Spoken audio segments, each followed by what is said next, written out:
Hello students. तो आज हम रिवाइज करेंगे एग्जम्पशंस, जो कि one of the lengthiest chapter है सीए इंटर में भी और सीए फाइनल के अंदर भी इन जीएसटी। तो इस चैप्टर को हम एक ही वीडियो में पूरा रिवाइज नहीं करेंगे। इसके लिए हमें मल्टीपल वीडियोस लगेंगे, जिसके अंदर हर एक वीडियो के अंदर हम एक पार्ट को रिवाइज किया करेंगे। तो आज हम रिवाइज करेंगे सिर्फ चैरिटेबल एंड रिलीजियस एक्टिविटीज़ वाले फील्ड को। राइट, तो चलिए स्टार्ट करते हैं। देखिए, अपने पास जो भी चैरिटेबल ट्रस्ट होता है, एक तो वो लोगों को सर्विसेज देता है, ठीक है, और वो कुछ सर्विसेज लेता भी होगा। मतलब कुछ आउटवर्ड सर्विसेज होगी या फिर आउटवर्ड सप्लाई, एक इनवर्ड सप्लाई। तो जो ये चैरिटेबल वाली एग्जम्पशन हम पढ़ेंगे, ये किसके लिए होती है? इनवर्ड सप्लाई के लिए या फिर आउटवर्ड सप्लाई के लिए? ये होती है सर आउटवर्ड सप्लाई के लिए। मतलब ये जो एग्जम्पशंस है ये इनवर्ड सप्लाई पे नहीं लगेगी। तो उसी अकॉर्डिंग हमने नोट्स में लिखा हुआ है कि सर्विसेज प्रोवाइडेड बाय या फिर सर्विसेज प्रोवाइडेड टू। अगर services provided to charitable trust है तो सर वो टैक्सेबल होगी अनलेस स्पेसिफिकली एग्जेम्प्टेड। तो इसका मतलब क्या हुआ स्पेसिफिकली एग्जेम्प्टेड?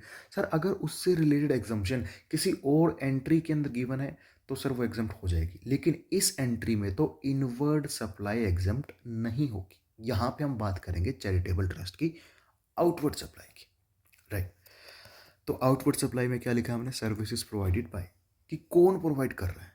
या तो कौन प्रोवाइड कर रहा है? Entity registered under section 12A या फिर 12AB of income tax act 1961, या फिर सर कोई इंडिविजुअल या फिर अदर्स।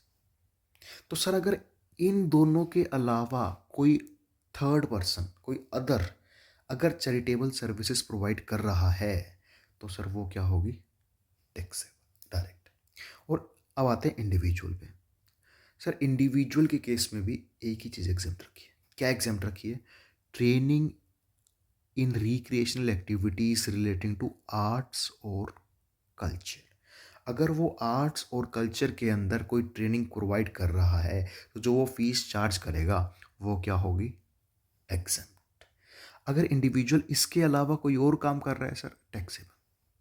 अब क्वेश्चन आ गया, एक कंपनी है जो आर्ट्स या कल्चर के अंदर ट्रेनिंग प्रोवाइड कर रही है, एग्जाम्प्ट हो गया टैक्सेबल? सर टैक्सेबल, क्योंकि एग्जम्पशन किसको मिली थी? सिर्फ इंडिविजुअल को। राइट, अब आते हैं चैरिटेबल एंटिटी पे। कौन होना चाहिए सर? एंटिटी रजिस्टर्ड होनी चाहिए 12A of income tax act 1961। अगर क्वेश्चन में दे रखा है कि सर एक ट्रस्ट है, एक एंटिटी है जो कि रजिस्टर्ड नहीं है यहाँ पे, तो क्या उसको एग्जम्पशन मिलेगी? नहीं, उसको एग्जम्पशन नहीं मिलेगी। एग्जम्पशन के लिए रजिस्टर्ड होना ज़रूरी है। राइट, आगे देखते हैं। सर रजिस्टर्ड है तो उसके अलावा कि वो क्या एक्टिविटीज़ प्रोवाइड कर रही है, क्या काम कर रही है, वो देखना पड़ेगा। तो यहाँ पे हमने 4 कैटेगरीज रखी है कि चैरिटेबल एंटिटी, जो चैरिटेबल ट्रस्ट है, वो चैरिटेबल एक्टिविटीज़ प्रोवाइड कर रहे हैं, फिर चैरिटेबल एक्टिविटीज़ का काम कर रहा है, उसका ओल्ड एज होम है कोई, या फिर वो ट्रेनिंग दे रहा है स्पोर्ट्स में, या फिर अदर्स। स्टार्टिंग करेंगे लास्ट से, अदर्स। मतलब इन तीनों के अलावा अगर चैरिटेबल ट्रस्ट ने कोई और काम करा सर, वो क्या हो जाएगा?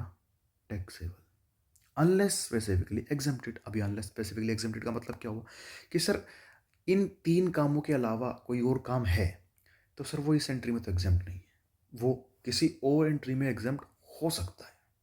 फॉर एग्जाम्पल कि चैरिटेबल ट्रस्ट के पास एक घर था, एक रेसिडेंशियल प्रॉपर्टी थी, उसने वो रेसिडेंशियल प्रॉपर्टी एक अनरजिस्टर्ड इंडिविजुअल को किराए पे दे दी रहने के लिए, रेसिडेंशियल पर्पस के लिए। सर ये क्या हो जाएगी? एग्जेम्प्ट। लेकिन इस एंट्री के अंदर एग्जाम नहीं हुई, वो किसी और एंट्री के अंदर एग्जाम्प्ट हुई। ऐसे एक और केस, एक चैरिटेबल ट्रस्ट के पास एक कॉमर्शियल प्रॉपर्टी थी, उसने किसी पर्सन को दे दी। सर ये एग्जाम्प्ट नहीं होगी, ये क्या होगी? टैक्सेबल। तो इस तरीके से इसको रीड और इंटरप्रेट करना है। राइट, अब चैरिटेबल ट्रस्ट है, वो ट्रेनिंग किस में दे रहा है सर? स्पोर्ट्स में, क्या होगी? एग्जाम। करेक्ट। चैरिटेबल ट्रस्ट का सर क्या है? ओल्ड एज होम है। अगर इन पर्सन्स के लिए है तो एग्जेम्प्ट, किसी और के लिए टैक्सेबल। किस पर्सन के लिए? ऐसे पर्सन्स जिनकी एज कितनी है? 60 और मोर, और कंसीडरेशन चार्ज कितना हो रहा है? अप टू 25,000, तो एग्जेम्प्ट होगा। अब क्वेश्चन में अगर आ गया कि सर ओल्ड एज होम है लेकिन जो कंसीडरेशन चार्ज है वो 30,000 पर मंथ है, सर क्या हो जाएगा? टैक्सेबल। या फिर 60 साल से कम वालों के लिए हमने ओल्ड एज होम बना रखा है, वो भी क्या होगा, टैक्स है, राइट। अब आते हैं सबसे इंपॉर्टेंट पार्ट पे कि चैरिटेबल एक्टिविटीज़ में क्या आएगा। कि हमने देखा ना कि चैरिटेबल एक्टिविटीज़ एग्जाम्प्ट है, तो सर ये चैरिटेबल एक्टिविटीज़ में क्या क्या आएगा।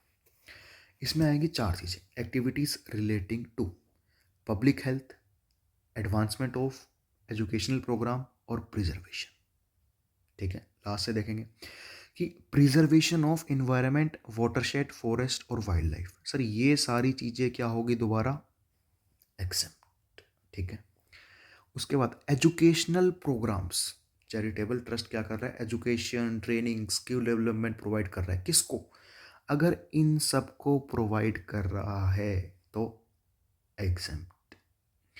इन सब के अलावा किसी और को प्रोवाइड कर रहा है, टैक्सेबल। सर याद रखने के लिए अपनी खुद की कंडीशन, सीए स्टूडेंट्स की सिचुएशन या कंडीशन को इमेजिन करो, बिल्कुल याद हो जाएगा। Abandoned, orphaned, homeless, physically mentally abused, prisoners, या फिर persons more than 65 years in rural areas, right. तो देखो ये वाला पॉइंट इंपॉर्टेंट है, यहाँ पे मोर देन 65 है, ओल्ड एज होम में क्या था, 60 और मोर। दूसरा यहाँ पे लिखा हुआ है वो पर्सन्स कहाँ के होने चाहिए, रूरल एरिया के। अगर अर्बन एरिया के तो एग्जाम्पशन नहीं मिलेगी, 65 से कम के एग्जाम्पशन नहीं मिलेगी। यहाँ पे कोई भी एरिया डिफाइंड नहीं था, करेक्ट। तो educational programme abandoned, orphaned, homeless children, physically mentally abused persons, prisoners और persons over 65 years of age in rural area, sir क्या होगा, एग्जेम्प्ट। इनके अलावा किसी और के लिए एजुकेशन प्रोग्राम है तो क्या हो जाएगा सर, टैक्सेबल। क्वेश्चन में दे दिया सर वुमेन्स के लिए, वुमेन के लिए एजुकेशनल प्रोग्राम है, टैक्सेबल होगा एग्जाम्प्ट होगा, सर टैक्सेबल होगा क्योंकि यहाँ पे कवर नहीं हो रहा, करेक्ट। इसके बाद advancement of RSY, religion, spirituality, yoga, क्या होगा, एक्सेप्ट। ठीक है, लेकिन इसके अलावा कोई और चीज़ जैसे डांस, एरोबिक्स, म्यूजिक, सर क्या होगा, taxable. RSY exempt, dance, aerobics, music taxable. अब पब्लिक हेल्थ का पॉइंट देखते हैं सर। पब्लिक हेल्थ का पॉइंट में क्या है कि सर पब्लिक हेल्थ के अंदर दो चीज़ें, केयर ऑफ या फिर public awareness, care of in 4 persons की, किन किन, टर्मिनली इल पर्सन, ठीक है, या जो इतना बीमार हो चुके कि अब वो ठीक नहीं हो सकते, terminally ill person. Second, persons with severe physical या mental disability, person affected with HIV और पर्सन्स एडिक्टेड टू ड्रग्स और एल्कोहल। अगर इन सब की हम केयर कर रहे हैं वो क्या होगा सर, एग्जेम्प्ट। ठीक है, पब्लिक अवेयरनेस, हम लोगों को अवेयर करने हैं किन 3 टॉपिक्स पे, प्रिवेंटिव हेल्थ पे, फैमिली प्लानिंग पे, प्रिवेंशन ऑफ HIV पे, सर क्या होगा, एग्जाम्पल। इन 3 टॉपिक पे हम लोगों को अवेयर कर रहे हैं तो हमारी सर्विसेज क्या हो जाएगी सर, एग्जाम्पल। ठीक है, ये कुछ स्पेशल केसेस देखते हैं कि grant of advertising rights to a person for publicity of charitable trust, sorry publicity by charitable trust, मतलब चैरिटेबल ट्रस्ट ने कोई एडवर्टीजमेंट सर्विसेज दी, टैक्सेबल होगा, एग्जाम्प्ट होगा। सर एडवर्टीजमेंट सर्विसेज तो कहीं पे कवर हो ही नहीं रही इस एंट्री में, सर क्या होगा, टैक्सेबल। आगे, fees charge for meditation cum residential programme, मतलब हमने ना हमारे जो रेसिपिएंट्स हैं ना उनसे फीस चार्ज करी, किस चीज़ की, भाई आप है ना हमारे पास आके स्टे भी करो और साथ में हमारे पास आप योगा भी करोगे, मेडिटेशन भी करोगे, सर टैक्सेबल, एग्जाम्प्ट क्या होगा। सर हमें देखना पड़ेगा प्रीडोमिनेंट एलिमेंट क्या है, अगर मेडिटेशन जो है वो प्रीडोमिनेंट एलिमेंट है तो टोटली क्या हो जाएगा, एग्जाम्प्ट। अगर स्टे या फिर रेजिडेंशियल प्रोग्राम जो प्रीडोमिनेंट एलिमेंट है तो वो क्या हो जाएगा सर, टैक्सेबल पूरा। Sir hospital manage by trust क्या हो जाएगा सर, एग्जाम्प्ट, क्योंकि हॉस्पिटल की एंट्रीज अलग से आती है। Hotel for students, hostel for students, sorry sir, ये जो हॉस्टल फॉर स्टूडेंट्स है ना, ये सर यहाँ तो एग्जाम्प्ट नहीं हो रहा है। कोई स्कूल के साथ किसी और एंट्री में एग्जाम्प्ट हो जाए तो वो हम रिस्पेक्टिव एंट्री में देखेंगे, लेकिन यहाँ पे एग्जाम्प्ट नहीं हो रहा है। Any other object of general public utility, इसके अलावा कोई और काम करा जिससे पब्लिक का फ़ायदा हो रहा है, सर वो क्या होगा, टैक्सेबल, क्योंकि यहाँ पे कवर नहीं है ना, तो टैक्सेबल, करेक्ट है। अब आगे देखते हैं, अभी आता है सर रिलीजियस वाला कुछ इसके अंदर कि कंडक्ट ऑफ रिलीजियस सेरेमनी, पंडित की फीस क्या होगी सर, एग्जेम्प्ट। ठीक है, पंडित की फीस क्या होगी, एग्जेम्प्ट। उसके बाद renting of precincts of a religious place owned by registered entity registered under section 12AA और 12AB of income tax act. मतलब आपने देखा होगा कई मंदिरों के अंदर कुछ रूम्स बने होते हैं, कुछ हॉल्स बने होते हैं, कुछ मंदिरों के बाहर दुकानें होती हैं। अब वो किराए पे दिए सर, उन पे जीएसटी आएगा नहीं आएगा, याद रखना है। रूम्स के केस में अगर चार्जेस 999 पर डे तक है तो एग्जेम्प्ट, 1000 या उससे ज़्यादा है तो टैक्सेबल पर डे के चार्जेस। हॉल्स के अंदर, कम्युनिटी हॉल्स या फिर मंडप्स, 9999 तक पर डे चार्ज है तो एग्जेम्प्ट, 10,000 और मोर पर डे है तो टैक्सेबल। और शॉप्स में जो है वो पर मंथ देखना है कि अगर शॉप्स का रेंट 9,999 9,999 तक है पर मंथ तो एग्जेम्प्ट, 10,000 और मोर है तो सर टैक्सेबल, राइट। और अब जो इसके अंदर लास्ट अपने पास एंट्री बचती है वो ये है कि सर्विसेज बाय स्पेसिफाइड ऑर्गेनाइजेशंस, दो ही ऑर्गेनाइजेशन स्पेसिफाइड है, KMVNL और Haj committee, with respect to religious pilgrimages. ये भी क्या होगा सर, एग्जेम्प्ट। ये होता है तीर्थ यात्रा। फॉर एग्जांपल जैसे ये जो तीर्थ यात्रा कराता है कैलाश मानसरोवर की, ठीक है, ये हज की यात्रा जो कराते हैं, तो इनकी सर्विसेज क्या होगी सर, एग्जेम्प्ट होगी।